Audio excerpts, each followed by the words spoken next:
Allahu Rabbi wal Islamu dini wa Muhammadan Rasulullah. Jangan lihat sulitnya. Kadang-kadang kesulitan itu dibuat oleh Allah untuk mendapatkan kenikmatan. Tuh kalau antum naik ke gunung, begitu menemukan tanjakan harusnya antum gembira. Kenapa? Karena di depan pasti ada turunan. Jadi kalau orang paham dengan fikih di surat Al-Kahf ini, ketika Anda dihadapkan pada ujian, Anda nggak usah nangis berlebihan. Jangan takut. Karena kadang-kadang ujian itu diturunkan untuk memberikan rahmat yang lebih luas bagi antum. Antum tuh dibuat kuat dulu. Bikin nangis supaya ke depan gak keluar lagi air mata. Kebal antum dengan semua ujian yang ada. Itu cara memahaminya. Ini gak usah berkeluh kesah. Baru turun ujian yang kecil udah bikin status. Ya. Kamu kenapa sih? Kata suami. Istrinya pasang status. Ternyata dia tidak seperti yang aku kira.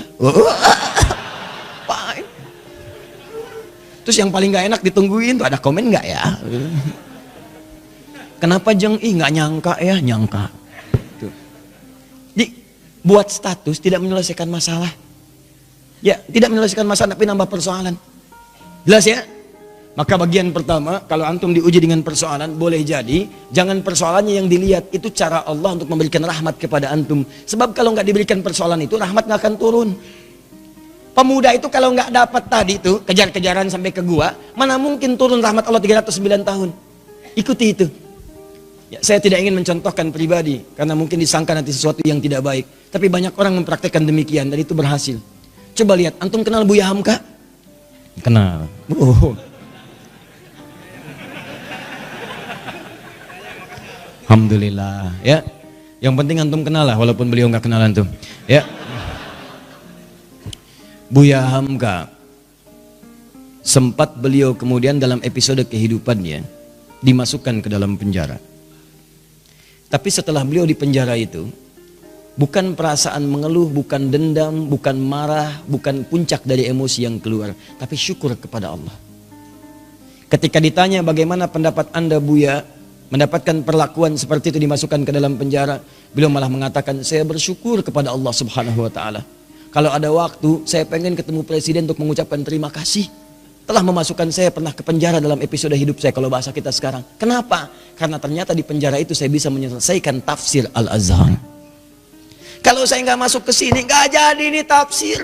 Jadi cara melihatnya itu rahmat Allah, persis seperti ini nih, yang kita baca tiap Jumat itu. Di cara orang kalau kebiasaan baca Al-Kahf, spiritnya ada dalam jiwa, dia nggak akan gugur karena ujian-ujian. Walaupun sifatnya sakit, yang dia baca rahmatnya. Jadi kalau Anda terbiasa membaca Al-Kahf, paham maknanya, itu Anda akan senang melihat musibah, senang melihat ujian. Yang dilihat rahmatnya, bukan ujiannya. Masuk penjara malah senang. Tuh. Nabi Yusuf, begitu masuk penjara, nggak enak kelihatannya masuk, cuman ternyata malah minta beliau. Ya Allah, daripada banyak godaan, ya para sosialita yang menggoda saya sekarang, ya cantik-cantik luar biasa, dan itu udah banyak. Sosialita itu bukan cuma sekarang, zaman Nabi Yusuf udah ada. Senangnya kumpul-kumpul bicara yang gak jelas. Ya ada yang jelas ada, tapi ini contoh yang tidak jelas. Kumpul-kumpul di rumah salah satu pejabat, Imra'atul Aziz, istri Perdana Menteri, hanya untuk membincangkan, mana sih si pemuda ganteng itu? Mana sih si ganteng itu? Katanya ganteng-ganteng Nabi ya? Iya, zaman sekarang ganteng-ganteng serigala. Ya. Ya. Begitu kemudian ditampilkan oleh Imra'atul Aziz, Yusuf keluar. Begitu keluar, disebutkan di Quran surah 12 ayat 29. Wa qulna hasya lillahi ma hadza basyara in hadza illa malakun karim.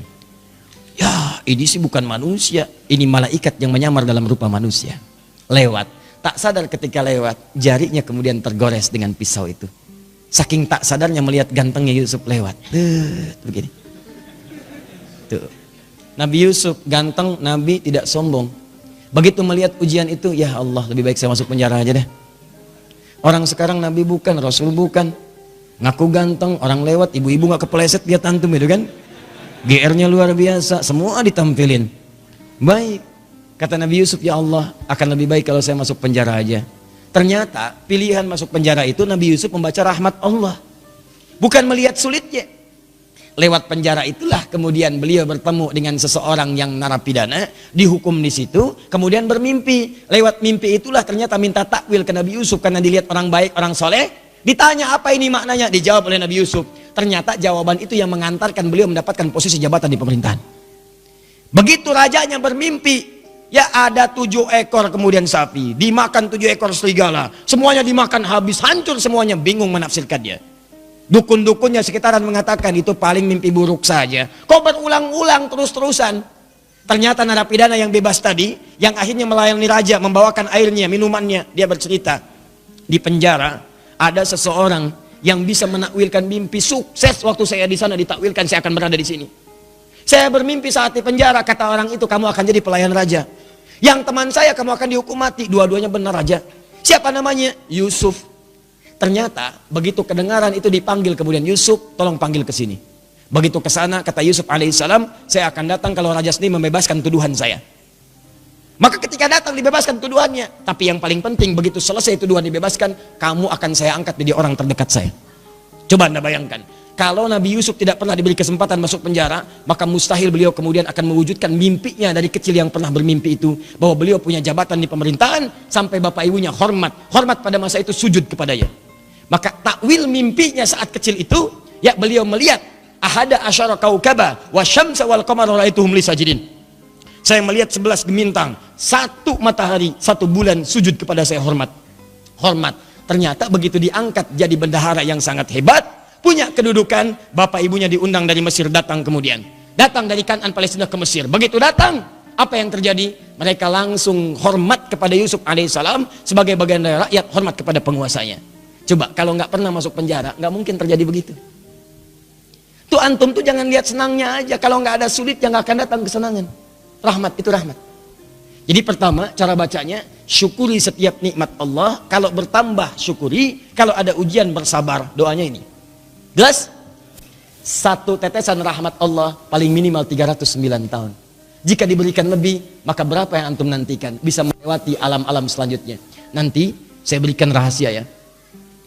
Ada yang kalau antum amalkan, itu 3 alam dijamin. Dunia diberikan, alam kubur dilimpahkan, di akhirat antum saking gembiranya sampai lompat-lompat. Tuh, betul sekali. Betul. Ya itu. Ya. Paham? Apa itu? Nanti belakangan. Sekarang bagian terakhir. Ini sudah menyakiti fisik nih. Udah main fisik. Yang tadi masih ancaman, dikejar-kejar, masih bisa ngindar. Kalau yang ini, fisiknya udah dipegang. Diancam. Bahkan luar biasa. Udah mengalami kontak fisik. Kejadian ini, kontak fisiknya dilemparkan ke laut. Dimakan ikan paus. Psh, masuk tuh. Saya mau tanya pada antum, kalau masuk ke perut ikan paus, sempit atau luas?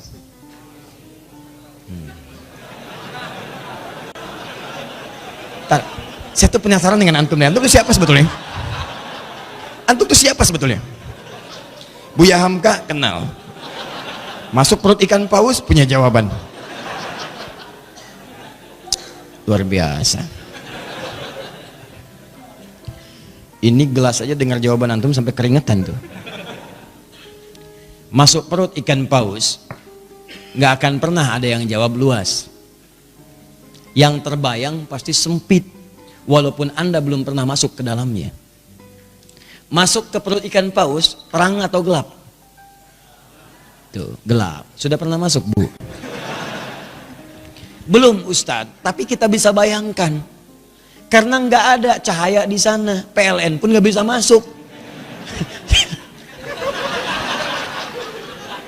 Nggak, saya kebayang kalau ada inovasi PLN, petugas PLN berdasarkan kisah Nabi Yunus ingin memasukkan listrik ke dalam perut ikan paus. Bagaimana cara masangnya? Nggak ada listrik, cahaya tidak ada, berarti gelap. Awas, dalam bahasa Arab gelap itu sesuatu yang zulma. Zulama yazlimu zulman, gelap. Minat zulumati ilan no, sempit, padat.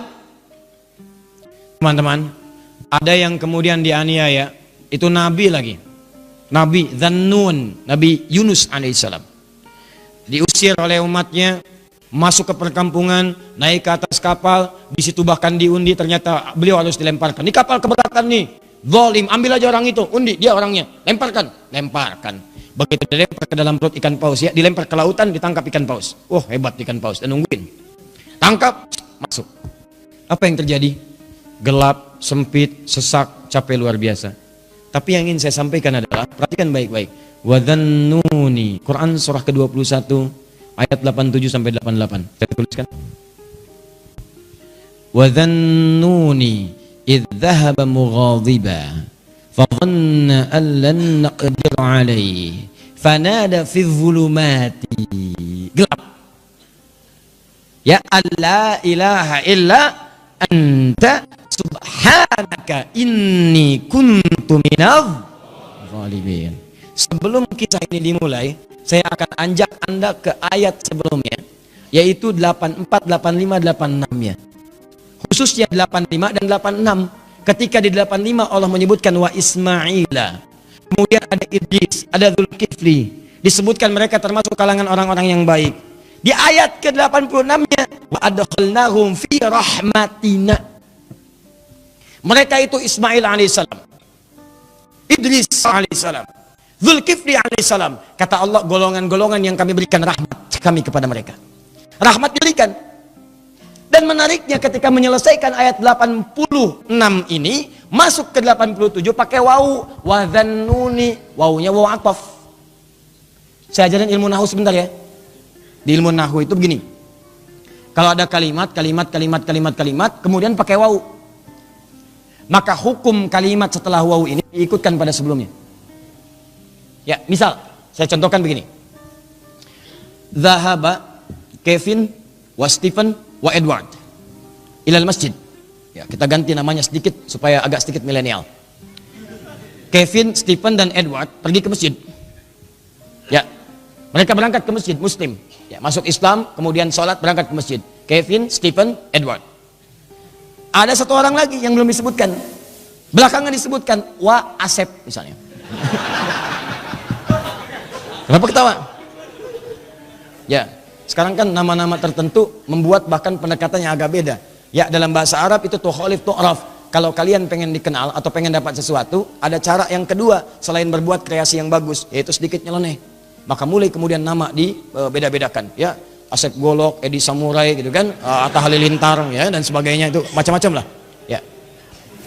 Nah, misal Dhahaba Kevin wa Stephen wa Edward wa Asep. Ya. Nah, ini ilal masjid disebutkan ke sini ilal masjid wa Asep. Maka Asep di sini itu sama-sama pergi ke masjid bersama tiga orang ini. Diikutkan hukumnya. Di ayat 86 wa Ismaila, kemudian ada Idris, ada Dzulkifli. Di ayat 86-nya, 85 disebutkan orang-orangnya, 86-nya wa adkhalnahum fi rahmatina. Orang-orang yang kami sebutkan tadi kami berikan rahmat Allah. Kami masukkan mereka dalam rahmat kami. Rahmatina, tiba-tiba ayat 87-nya wa dhannuni pakai wawu. Wa, dan di antara mereka juga ada yang lain selain yang mereka dapatkan ini. Selain Ismail, selain Idris, selain Dzulkifli alaihissalam yang mendapat rahmat kami, ada nabi berikutnya yang ingin kami kisahkan. Siapa itu? Dhannun. Dhannun juga mendapatkan rahmat kami. Begitu cara memahaminya. Di ayat 87 ini jangan pisahkan di ayat 86. Ada orang-orang yang pernah mendapatkan rahmat kami, ini orang-orangnya. Selain mereka ada lagi. Siapa itu? Wa dhannuni. Demikian juga dengan Dhannun, Nabi Yunus alaihissalam. Beliau pun pernah mendapatkan rahmat Allah. Kapan rahmat itu diberikan? Dalam situasi yang sangat sulit. Idzahaba mughadiba, ketika beliau kemudian merasa tidak senang dengan perlakuan kaumnya, dizolimi, dilemparkan ke perut ikan paus, sulit luar biasa. Saya tanya pada antum, nih ya, tolong jawab dengan penuh kejujuran. Dengan jujur antum jawab. Maaf sekali, kalau antum berada di perut ikan paus, kira-kira masih ada peluang nggak oleh manusia untuk diselamatkan? Tuh, nangis tuh kan, karena tahu nggak mungkin. Tadi kan begitu saya sebutkan rahmat, ya. Tuh. Begitu kita tanyakan, ada peluang nggak? Bayi aja tahu. Tuh. Ya. Jadi sulit mendapatkan peluangnya. Orang masuk perut ikan paus, ditelan. Siapa yang mau nolong? Manusia mengatakan mustahil, nggak usah ditolong lah, nggak ada harapan. Yang ada malah kita ikutan ke dalamnya. Paham? Tuh. Kalau gerah kipasi, kalau perlu air berikan, kalau ada permen sampaikan. Maka teman-teman sekalian,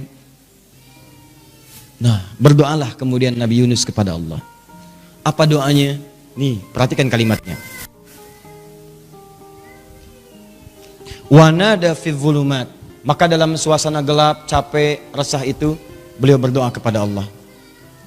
Allah ilaha illa anta. Tolong minta air. Ya. Oh, ini aja nih. Nah, atau aqua, ada aqua?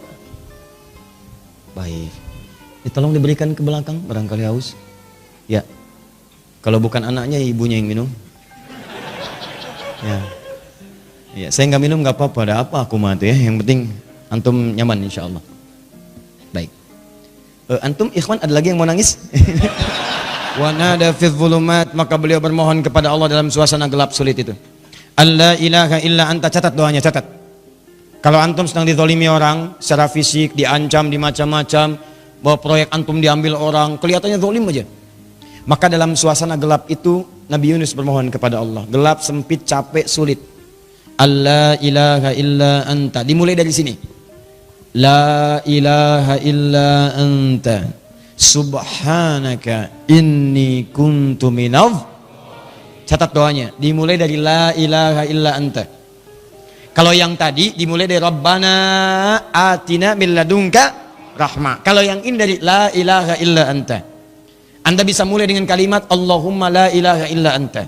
Atau Rabbana la ilaha illa anta. Jadi doa. Subhanaka inni kuntu minadh zalimin. Anda tahu apa yang terjadi? Begitu doa ini dipanjatkan, turun jawaban Allah. Apa jawabannya? Ayat 88. Fastajabna. Lihat kalimatnya. Fastajabna. Maka kami jawab dengan cepat doa Nabi Yunus itu. Pakai fa. Saya sering terangkan fa. Huruf sambung tanpa jeda. Begitu selesai berdoa, turun jawaban. Tapi Allah bukan mengatakan fa'ajabna, fastajabna.